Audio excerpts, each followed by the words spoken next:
There we go. All right, so this is the start of round one. Hi, everyone. My name's Adam. I'm Alex, and welcome to the first ever Players Appreciation Manifold TCG event.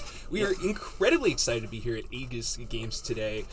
We have 10 players competing for $300 in cash prizes, which is truly incredible. There's a bunch of sweet promos being handed out, but most importantly, we're really excited to showcase the first ever competitive Manifold tournament. Absolutely. So for those of you who don't know anything at all about Manifold, Adam, why don't you take it away a little bit? Yeah, totally. So this is a game that me, Adam, and my friend Brad, and a couple other people have been building for like 3 years now. It finally exists. We have a whole community here in Bellingham, Washington, who's playing it. We'll obviously talk a lot about, exactly how things work, because you, the viewer, probably doesn't know much about it. And that's okay. We're incredibly excited to. This is the first stream of it, really, and let's get started. Let's get into it. So right off the bat, we can see here that our players are starting with a lot of resources in play right off the get-go. Yep. So you want to take a quick moment and explain to people what we're seeing already? Absolutely. So the way the game works is you come to the table with a 45-card deck and 45 points worth of heroes. That means you pick a couple of the heroes in various colors. You'll see on screen right now that we have both of our players have picked a yellow hero and a red hero. Yeah, so we have a yellow-red mirror here in the first match. And that means that each player is allowed to play a red cards in their deck and yellow cards in their deck. Yeah, it's worth noting there are 4 colors in the game. There's red, yellow, blue, green, and of course that pesky little colorist that makes everybody so confused every now and again. But those cards can go in any deck, so it's really nice. But it's safe to say that on top of the 45 points of heroes, which we mentioned, they start in play, right? You select those before you're actually going to, get into the game, and you're going to basically, they're going to function similar to like a commander if you're used to Magic the Gathering's commander games or something like that, and then you always have access to them, but they start the game in play. And on top of that, you're going to start the game with a number of locales, and this is one of the things that Manifold is rather interesting. A lot of card games have life, crystals, mana, resource, mana, crystals, etc. Money, gold. Manifold has locales, heroes, and health points that are all tied to the heroes. So the heroes you choose actually have a large effect on not only how you start the game, but your game plan. Not only your game plan as a whole, but even your literal starting cards. Exactly. Not just the heroes. So you see, we have each of these couple little yellow, they almost look like little mountains in the top right of emerging tier. You can see that signifies that he gets to start with 2 topaz mines. Exactly. So you'll see down at the bottom of this playmat here on each side, they have 2 ruby mines and 2 topaz mines. And then in the first round, they will be choosing one more or at the beginning of every round, they choose one more of any color and put it in. So round 1, each of these players are going to have access to 5 gems to play their cards with. Cards range in cost from 1 to 5, and there's a couple 6-cost ones as well. And so for the most part, these players are going to be playing like, a 2-drop and a 3-drop, or 2 1s and a 3, or something along those lines, because they'll each have 5 gems to spend. Exactly. And so, how you're going to really spend your early gems. Shout outs to the glammed out water bottle. I like the water bottle. That's good. Bryant looks horrified. He's got the Skittles flavored C4. We got gamers awake in the morning, okay? In case you're wondering if you belong at this tournament, you clearly do. We got the glammed out water bottle, the C4 Skittles, that covers the entire population, I think. And everybody's here and excited to just be playing some sweet games. You mentioned earlier that players are going to start with 5 gems. And, and if you're familiar with other card games, this is rather unusual. Yes. Usually you start with 1, Usually you start then on 2, turn then 3. 1, right? And you'll get 1, then 2, then 3. Hearthstone, Magic, Legends of Runeterra. They all have a little variation of it, but they all sort of start a little differently. But one of the things that makes Manifold so exciting right off the bat is you have so many resources. You have 5 gems to play with in most decks that you'll start with. And on top of that, you have a full set of 5 cards, and you get to partial mulligan at the start of the game. So it really lends itself to having high-powered openers and doing exceptionally cool things early and really interacting quickly. Absolutely. And the last thing I want to mention real briefly while, we're still in this setup phase waiting for the players to shuffle up and get ready, is that how the actual game plays back and forth. In traditional card games, you're used to I take my turn, you take your turn, I take my turn. This game works a little bit differently. You want to explain that process? Absolutely. So this is a game in which it's done in rounds, and players take a number of turns within those rounds. So during a round, players will, at the beginning of the round, people will draw cards, ready all of their stuff, which means makes it available to use again. And then people will do one action back and forth and back and forth and back and forth until everyone's used all of their gems and activated all their guys and made their dice, and I'll get to dice in a second. But the point is, people will exhaust all of their resources, and then at the end of the round, everything readies up again, people draw more cards, and you keep going. So you've got this back and forth of tiny little actions, right? I'll play a card, you'll activate your thing. I'll change this dice, you'll resolve that dice, back and forth, little tiny things. And because of that, the game doesn't need any, instant speed, interaction, counterspells, whatever, because if I play a card and it sits in play, I can't activate it yet, and so you have a window to remove it or whatever. And so there's a lot of small single action answering your single action type of interaction that'll be going on. Yeah, I mentioned that there was a lot of interaction heavy and high powered things, but at the same time, you play a lot of small ball a lot of the time, and that's a lot of the game is interacting with your opponent's face-up resources in profitable ways. Because, you have the concealed hand, right, the 5 cards, and you have your gems to be able to play those cards. But on top of that, and one of the biggest resources in Manifold, and I'm not sure we've touched on this yet, is that your permanence roll dice. Absolutely. So dice are a huge part of Manifold, and in fact are the primary way that players are going to be attempting to win the game, accumulate advantages, deal with their opponent's threats, etc. The dice system is huge. We have multiple colors of dice. You'll see off to the left-hand side of your screen here, there's a bunch of different colors of dice. There's 7 different colors. And what those colors do is all different. Every purple dice does the same thing as every other purple dice, but your purple, your reds, and your yellows are all vastly different types of effects. Exactly. So the things you're going to be most familiar with are damage. So you can see we have Danielle here. Things are actually starting to get off a little bit. She has activated both of her heroic characters. She's now activating to roll those dice. So when you see she activates her Roan there, she's going to be allowed to roll some extra dice. And then we can see those dice are in her pool there. So right now, I believe she has 2 mental dice, or 2 mental damage from left to right here on that purple dice. Then she has 2 physical damage, 2 shield, but it looks like, the dice are being moved over wonderfully. Perfect. Yeah, so, that way you can see them. We have 2 mental damage, 2 shield, 1 energy, another 1 energy on the white dice. I believe that is 1 mental damage on the pink dice there. We have 1 modify on that red dice, and then 2 mental damage. So the first thing you should know is that there are 2 damage types, mental and physical. They are functionally identical. The only difference is that when you resolve something, so you don't have to just resolve 1 dice at a time. You can resolve all dice of a similar symbol. So there's 2 types of damage to make it a little bit slower to be able to really, nuke out people's principles, give them a little more time to interact. So that's the difference between mental and physical.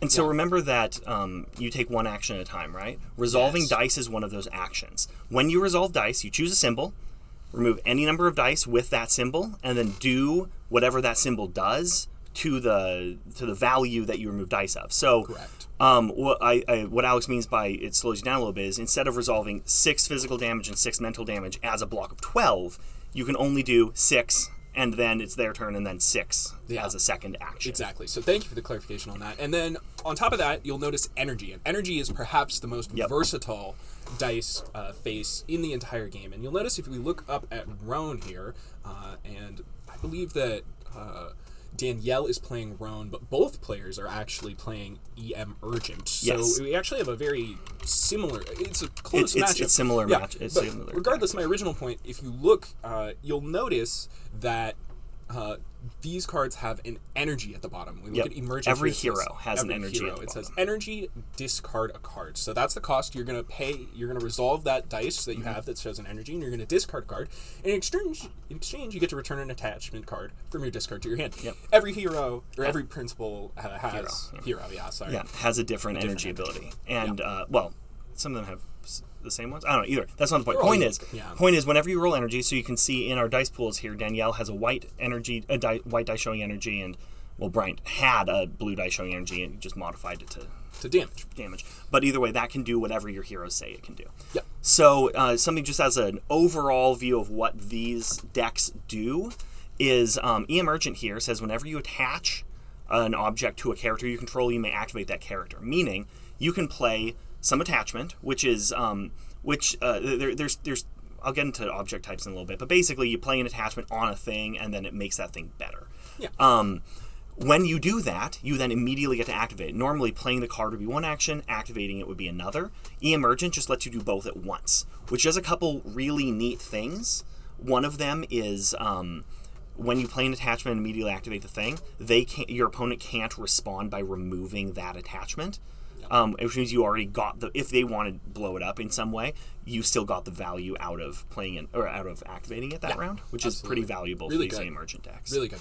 And now, so I want to mention, right, we're going into the second turn here. We spent a little bit of time, or the second round, excuse me. We spent a little bit of time talking about, the general mechanics and things, but let's take a step, maybe a zoom in on the actual game we're watching. Yes. So we noticed Bryant had an explosive turn 1. He put a chain plasma rifle on his Rilo Octane, which is just so much damage. We saw that he rolled. He put the chain plasma rifle on the emergent and a Federation Blaster. On the either way, on the Rilo. It's that. So chain plasma rifle rolls 2 red dice. Federation Blaster rolls a single red dice. That's just a pile of red dice. Red dice kill you in this game. Yes, red dice are the damage dice. Yes. So Bryant is playing full on aggro. He is trying to kill Danielle as fast as possible, and Danielle actually is playing an aggressive deck as chain plasma well. Rifle. Chain plasma rifle can be a real beating, especially with emergent. There's you'll notice that attachment cards like this are sideways, so that you can either put them on your guy's face up, or like that, or you can put them sideways and read what the card does. Either way, our players are playing them different ways. You can see that Danielle is putting hers sideways. Yeah, it's the usual card game, so everybody has their own way of keeping track of everything. Whatever's comfortable. Just playing a bunch of chain plasma rifles, rolling a bunch of damage, and killing your opponent's heroes is an absolutely fine game plan. Yeah, so you see Bryant's first action that turn was to put a chain plasma rifle on his Rilo, which activated Emergent to roll it. So he just started the turn by tapping some lands and putting 5 red dice into the pool. And then Rilo allowed him to modify one of those damage, or one of those dice into damage, which it actually looks like he probably didn't do. I don't think he did. Because there's no damage onto Rilo, which is fine. Interesting. It's fine. Yeah, it's totally a valid option. But you see, I mean, he dealt 8 damage last turn. Just jam another Federation Blast. Okay, yeah. So this is neat. So E-Emergent has some cool mechanics. Rilo has some cool mechanics. All these attachments are just red dice, just stats. Damage. Yeah, roll as much as possible. This is basically the red deck wins equivalent. Yeah, absolutely. It's the red dice wins. It's RDW. Wins. Red dice wins. Yep. And that's good. I like that. And boy, does it look good from here. I mean, just look. So for somebody who's new, fancy mechanics? Yeah, for somebody who's new to Manifold, one of the best ways to tell who is winning at a glance is how many dice each player has. Yep. And it's a blowout in the dice counter right now. Like. It's a lot of damage. So Danielle is struggling to keep up with the tempo, but on her side, you can see that she's still got 4 unused gems. Yes. So she's got a handful of cards, and she's working a little bit more on her infrastructure. Yep. She's playing Roan as opposed to Rilo. Yes. And Roan focuses a lot more on building up for a slightly longer game. Getting things into play and tapping those servos to roll red consistently over a longer game. So I think that Danielle is trying to be a little bit of the bigger deck, but she's just getting punched in the face by this Rilo right now. Something that's actually really neat about this is that in Rilo makes a bunch of damage, E-Emergent lets you go fast, combine them two, you're doing damage quickly, right? When one of your heroes dies, and every hero in play here has 16 health, so and all the red dice have 2 damage sides, you need to roll 8 dice to show damage, kill one of your opponent's heroes. When that happens, you lose the ability to put attachments on that hero.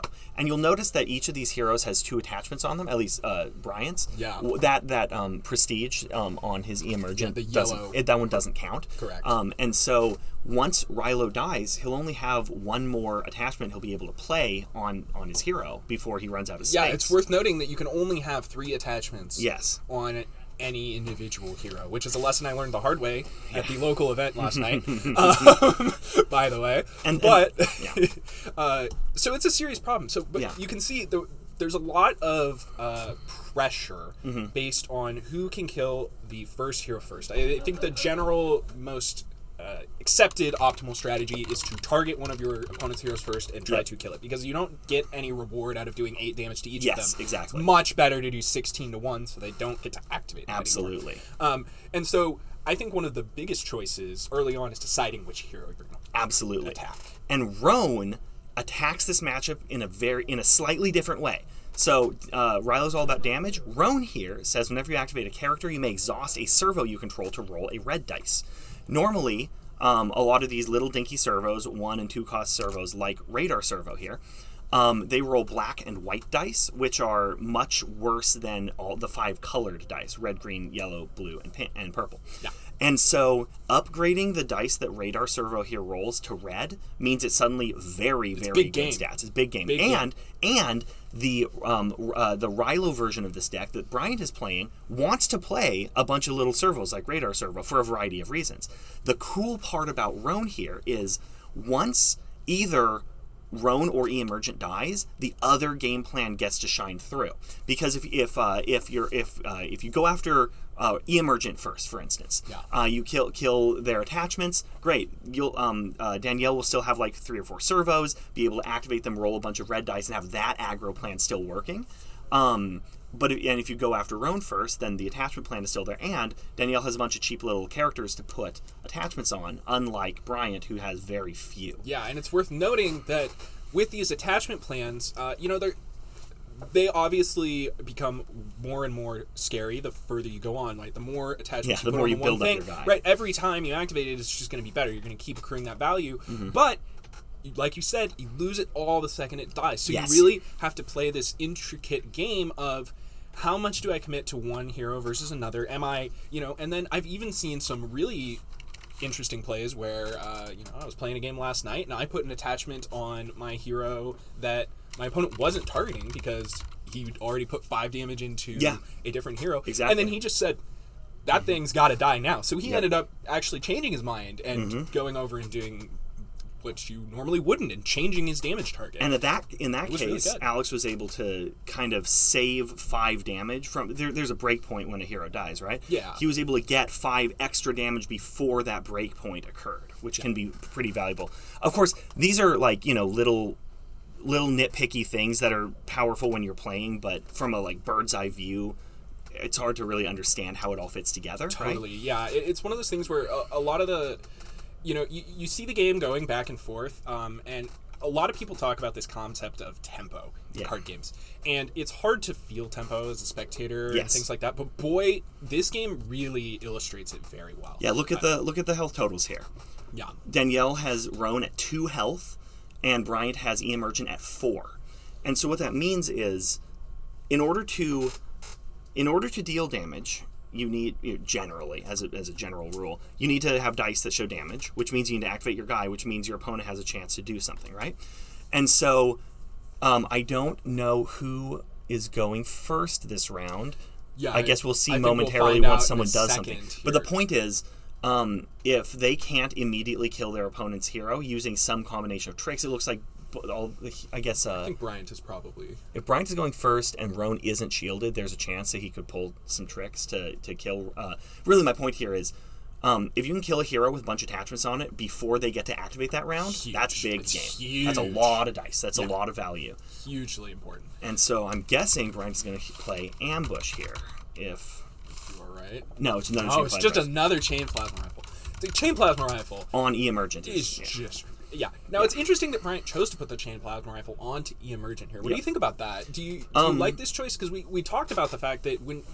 So, like you said, E-Emergent's about to die, right? I think that Bryant thinks he's going to get as much damage as humanly possible right now, which means A, you want to activate Emergent. There's a variety of tricks that let you swiftly activate your heroes. So the keyword swift in this context means when you take a swift action, it's still your turn. You get to do something else. You get to double up. And so with Emergent letting you activate your guys, there's this really nifty card called Hidden Blade, which is an attachment, and it is swift. And it removes a shield from something. So let's say Bryant decides to put Chain Plasma Rifle on Ryla, right? Activate it, roll some dice. Danielle could play Hidden Blade swiftly. It's still Danielle's turn. And use Emergent's trigger to activate her Roan or Emergent or whoever, because Emergent lets you activate right then and there. And then it also removes the shield from Emergent, and then Danielle can resolve damage. Yeah, and in a similar fashion, I keep mentioning how hard I got by exactly that, by exactly Bryant yesterday. Yeah, so Bryant is aware of this line, and I think he could potentially really be playing around it. I think it's a heads-up play. And so, here we see Tour de Force. Going for a Tour de Force. Here, he's going to go ahead and attach it to his Rilo. Yeah. So now we see, notably, 3 attachments on both heroes. That means if he wants to play another attachment on either of his heroes, he's going to have to sacrifice one of the ones. You are allowed to play an attachment onto something with 3 attachments on it. You just have to get rid of one of the other ones. Yeah. And so you're kind of not going up in terms of dice. You know, it's a side grade. Yeah. And so I'm imagining that this round we're going to see Bryant make all the dice he possibly can. Right? We have 3 attachments on each hero. But Danielle will kill the Emergent. He'll kill Roan, I think, very clearly. Yeah.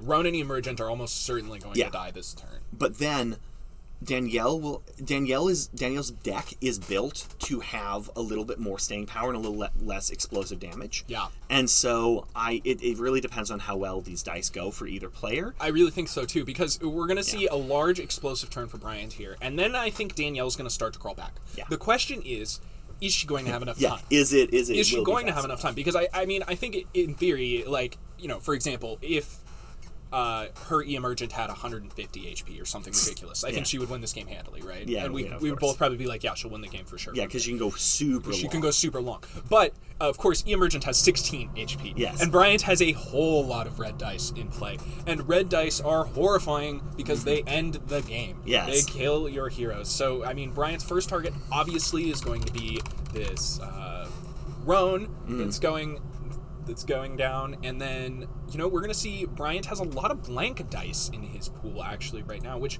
could bring up perhaps the one of the last mechanics that I think we have yet to mention that might factor this turn, and that's the tactical reroll. Yes. You want to go into that absolutely. A little bit? So there are 6 actions a player can take during their turn. You do one of them.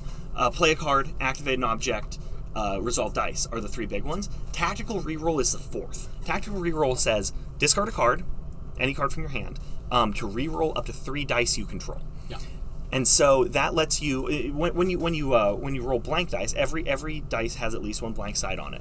When you roll them, you still want to keep them in your pool because you'll be able to discard cards to reroll them. Absolutely. And the game is kind of built to make it so that you'll spend all your gems. And if you really want to, you can draw a bunch of cards, but you can't do anything with those cards once you're out of gems, right? Or at least you can't play them. You can't get value out of them. And so discarding, you can expect to be able to discard some number of cards per round and still have, cards to play, actions to take. It's worth noting you do draw 2 cards a turn in this game. A round. A round. I keep saying it's round and turn are hard to keep straight because round is the collection of turns. Each turn is an individual action. Yeah. So each round you draw 2 cards. And on top of that, a lot of these dice face say draw a card on them. Yes. So... and some of them say modify, so you can modify into card draw. Like, there's a lot of ways to get more cards. Yeah, so the tactical reroll is really efficient and is usually what the end game of these red dice win decks kind of look like. Is, I spent all my gems. How many cards I got in hand? 3. It's time to turn them all into damage. It's like damage now. And this really plays into what I was mentioning earlier, where Bryant needs to have an explosive turn now. Yeah. He needs to create a large enough advantage that he can close the door before Danielle can crawl her way back in. So he is actively throwing his hand into the muck to deal as much damage as possible. And you know what? I'm about it. I'm here absolutely. For it. This is the way he needs to do. Can you imagine if burn players in Magic the Gathering could just like discard their lightning bolt to deal 2 damage for free? Like, I feel like that would be most of the game. Just throw 7 in the muck and 14 you. Let's go. It would be sick. One of the cool part about red dice is that they have 2 damage on them on 2 sides and 1 damage on another, and modify on a 4th. And modify can turn any of the colorful dice into 2 damage. And so when you're discarding to reroll a bunch of red dice, you're very, very happy. Because they reroll the best out of any of the dice. And so this game plan of make, was that 5, 10, 12, like 12 red dice in a round? Is great because you can just discard cards, reroll them. It's fantastic. Yeah, it's amazing. And you can see, obviously, Bryant was successful in his attack on Roan. Now, on Danielle's side, we can see, obviously, Bryant's Emergent is taking quite a hefty beating. She's got 4 mental damage showing between her 2 colorful dice there at the top. She's got 2 physical with the Modify, and she's got an energy. But Bryant has shields on both of his heroes. And I don't know if we've talked about shields yet. Not yet. So now's the perfect time. Take it away. Shields are neat. I mean, they're not that neat. They I block think they're damage. neat. They block damage. They're not that complex, but they are neat. You'll notice that a lot of these objects in play here have these gray little shield counters, including both of Bryant's heroes. Shields block a single instance of damage, no matter how big that instance is. So if you've got a bunch of dice that show 2 damage on them, then you'll have to use one of those 2, and no dice that show 1 damage, you'll have to use those 2 damage to pop a shield. So it's generally best to remove your opponent's shields by dealing 1 damage to them in a variety of ways. So that you're not losing out on damage. And there's nothing I hate more than having to do 2 damage to a shield. It is painful every time. The amount I've like sat there and almost sabotaged my opponent's 1 damage just to make them do 2 damage to my shield as spite. That's great. Because it feels so bad. You just miss 1 damage and you just feel like it's over. But that is the situation Bryant is put Danielle in, and you saw there she had to resolve the 2 mental damage to remove the shield. And now she is representing lethal damage on the Emergent. It looks like Bryant out of interaction, ways to stop it. So I would assume Danielle will take this opportunity to go ahead and finish off the Emergent. In fact, she does. 4 damage. There goes the Emergent. And a huge slew of Bryant's resources enter the graveyard. Bryant put, I believe, 3 cards from his hand into the discard this turn from tactical rerolls. He lost 3 cards off attachments, his hero, and his prestige.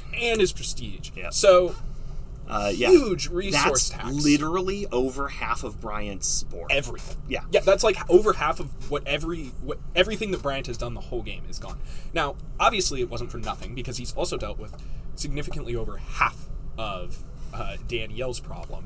And matter of fact, I mean, it's going to be a real long road to climb because we talked about just how effective Bryant's last turn was at, managing to put Danielle on the back foot. And boy, howdy was it. He put Emergent all the way to 1 HP on his turn. Is that 1 damage or 1 health? I wasn't counting along. If that's 1 damage on Emergent, then Emergent's still at 15 and the game is still close. The game is quite close. If it's 1 HP, then the game is very hard for Danielle. That's okay. I didn't even look. I wasn't even counting. Yeah, okay. Remember how we said Brian's going to roll a bunch of red dice and just kill his opponent? Yeah, that just happened. Exactly. So you can see exactly what I'm saying, what I was alluding to earlier, where that's the end game plan for this red deck. He discarded his whole hand. He doesn't care. There's not going to be a next turn. You're at 1. And that's why he was happy putting Chain Plasma Rifle on a hero that was just about to die. Because his whole game plan revolves around getting as many dice as possible right now, kill your opponent. And kill you. Yeah. And I think Bryant played excellently. I think he navigated that super well. He recognized that he was, in fact, the more aggressive deck in the matchup. And his hand was also was very aggressive as well, which helps a lot. So, I think that he read his spot really well. He played the cards well. And, he rolled a whole lot of damage really fast. And, Danielle had a slightly slower start. She just wasn't able to really capitalize on, Bryant stacking a bunch of resources onto single permanents. She didn't have ways to remove those permanents, which, can be hard. And a lot of times you just find yourself too slow, one step behind the red dice winning. So I'm excited to talk about how interaction and removal and damage to support objects and stuff work in this game, but that wasn't this game. That wasn't this round. Yeah, there are a lot of permanents that, it was worth noting, there are a lot of decks that use a lot of, basically creatures. They're called support characters in this game. Various structures, things that are going to activate that aren't just your heroes. Yes. That you'll pay your gems for. And there's something kind of neat here is, we're looking at the deck list here. Both of these players are playing a variety of removal and cards that can function as removal. Yeah, it just wasn't the game we and saw. That wasn't the game we saw because they were just trying to kill each other as fast as humanly possible. Danielle here is playing Docide Thug. It's a 2-cost character that eats one of its opponent's small characters. Fragmentation Grenades deals 2 damage to something. 2 cute to die shields her own guy. Meltdown destroys something. Search and Destroy destroys something. Detonate Mines deals 3 damage to a structure. It's lots of removal. Yeah, lots of removal. Yeah, that wasn't with the deck that Bryant showed up with. Yeah. One of its strengths, small characters don't matter. Is that structures don't matter. Exactly. Yeah. It comes with these hard to interact with attachments, and it basically forces your opponent to say, look, you either need to interact with my attachments, or you need to interact with my dice, or you got to be able to race. Or you got to race. Yeah. And that's racing that deck is. I feel like you all just watched what I watched. I don't really need to explain why racing that deck might be an issue. Yeah. I tried that last night. Let me tell you, it didn't work. Yeah. So there's this neat thing where if you can remove your opponent's attachments, the game is very, very different than if you can just kill one of their heroes that has a bunch of attachments on it. And that's one of the cool things in my mind about Manifold. Yeah. Is there's different ways to make the games function differently. The story of the game changes a lot based on the matchup. Absolutely. and which interaction you're bringing to the table. Super. I mentioned before this match even started that a lot of the back and forth is a lot of little small ball stuff. Yep. Where you're just trying to profitably interact with the dice your opponent have. I'm trying to sabotage your dice. You're trying to modify into the best dice you have, and we're kind of playing this reactive game where I see what you're doing, you see what I'm doing, and it's a lot of small ball, but this this game was not that. No, which really is cool because it's such a wide variety of playstyles that I think that a lot of people are going to be able to find a deck that they really resonates with them. Yeah, because totally. There are so many individual options that you have on a turn, and there's so many individual cards, and there's so many different ways that all of that can fuse together to really make a cohesive and powerful plan. Yes. That basically everybody I've talked to has been able to, with at least a little bit of effort, find something that they really like. Yeah, absolutely. There's a bunch more cool strategy based things, and I'm sure next round we'll be able to talk about some different ones that aren't just racing. But it'll probably be pretty instructive to do that while we're actually watching that type of game. Certainly, yeah. Which brings me to our next point.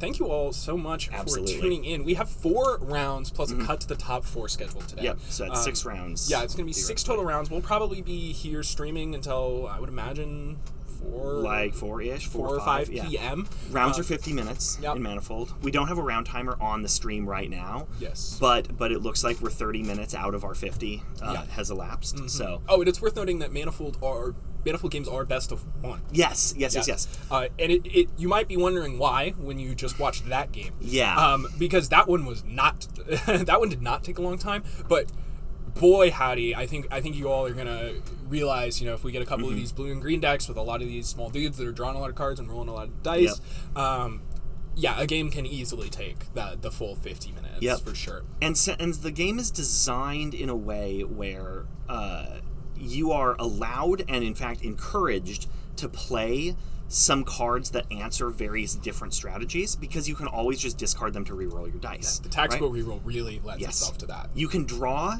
more cards than you can in most other games, but you also then can't use them for anything other than rerolling dice. So it's really useful to have here's actually an example. I'll pull it up. Daring Saboteur. This is a card that Bryant played just right at the end there. I don't think he ended up active. Yeah, I mean, he like rolled 2 dice with it. Yeah. And that was it. This guy right here is a 3 cost that rolls a red dice, which is good, and a black dice, which is medium. But like that's about on rate. But then he can sacrifice it to deal 5 to a structure, and that'll kill some support structure that Danielle might have.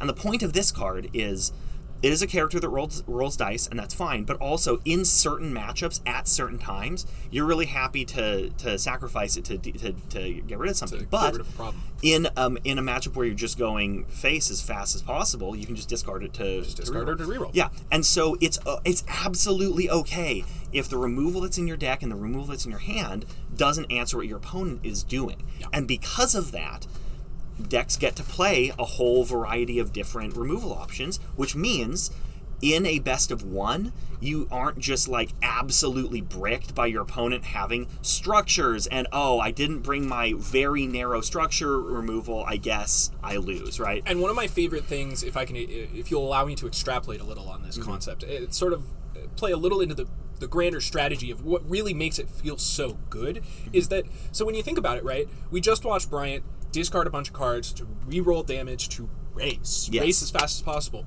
What do you want to do when you have cards that, your opponent's doing some dumb, clunky 4-mana thing that you can't answer, right? Yep. You want to race them, right? Yep. So it actually plays really, really well, because when you don't have the interaction you need, you can just re-roll your dice for free and really try to tempo them out. Because if they're trying to build up a larger resource for an end game and you just don't have the particular interaction to deal with that right now, or maybe you didn't bring it in your deck, you still have an incredibly good plan A, or even if it has to be plan B, to just start discarding and re-roll and race. And honestly, it works out really well. And I love that dynamic of like one player plays a permanent that the other player's like, I cannot deal with that. Time to start. Time to start killing you. And this is something I was going to talk about when we get to a more mid-rangey matchup. There's a neat thing where in games, there's a lot of times when player 1 plays something, player 2 answers it. Player 2 plays a thing, player 1 answers it, back and forth and back and forth. At a certain point, one of the players plays something that the other player can't answer or doesn't want to answer or can't do it profitably or whatever, and so they play a threat, and then player 1 plays a threat, and player 2 plays another threat, and now we're building and racing. And so there's this there can be this neat dynamic where the game stays slow, and then it just really speeds up. Yeah, at the end. and the game really almost had, I won't say exponential, but it definitely has like a very steep additive curve for how quickly things can go from like, we're both rolling 4 or 5 dice a turn and we're going to take 4 or 5 actions to we both have 9 different permanents in play. 4 of these have like 3 or 4 color counters. This is going to roll 9 dice when I activate it. That stuff is not uncommon, and I'm in fact quite confident you'll all get to see some of that really exciting stuff. So if you're more the Yahtzee fan, we got decks for you. You can bring out the Yahtzee cup. I in fact recommend it. It's awesome. There's a deck that I was playing just last week, where I got to a point in a tournament where I rolled like 12. I just activated my guy and rolled like 12 dice, and then activated another guy and rolled like 8 dice. Oh my gosh, so fun. Good. Yeah, so fun. So good. Who doesn't love it? Yeah. So one last quick thing that I want to bring, a concept I want to bring up before we've got a slideshow of a couple mechanics that I want to set up while we wait for the next round to start. But an example here is Danielle has this card called Meltdown in her deck. It costs 3. It destroys a mechanical support. Just for clarification, your heroes, anything that starts in play is heroic and therefore not a support. Anything that starts in your deck, it's called the support deck because it's full of support cards. So you got heroic stuff, you got support stuff. So this Meltdown answers any card that your opponent plays. This costs 3. Something like Sky Pillar Suspension Grid.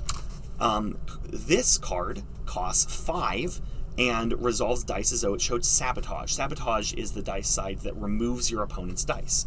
So if Bryant was playing this big clunky control deck and plays Sky Pillar Suspension Grid that will slow down Danielle's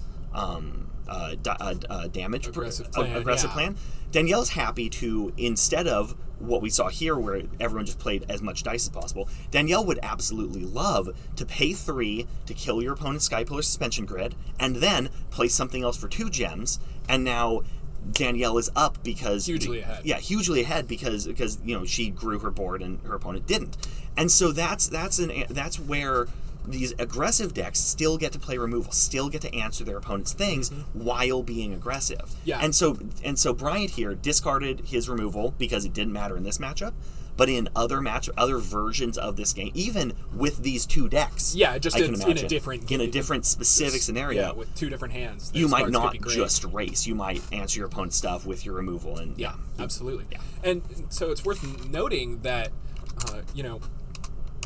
with all of these, cards that are being put into play and rolling a lot of dice, the game really has a tendency to have so much play back and forth, because like we said, every single time you're activating something, it's going to go back to your opponent's going to get a chance to respond, then you're going to get a chance to respond. It's absolutely fascinating, and I'm really excited to be able to share a lot more of that with all of you guys in the coming rounds. So this was round 1. Yeah, make sure you don't go anywhere. This is just the first round. We have 4 rounds plus a cut to top 4. That's going to be a total of 6 rounds streamed.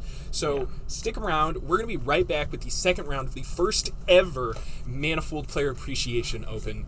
Thank you so much. See you soon.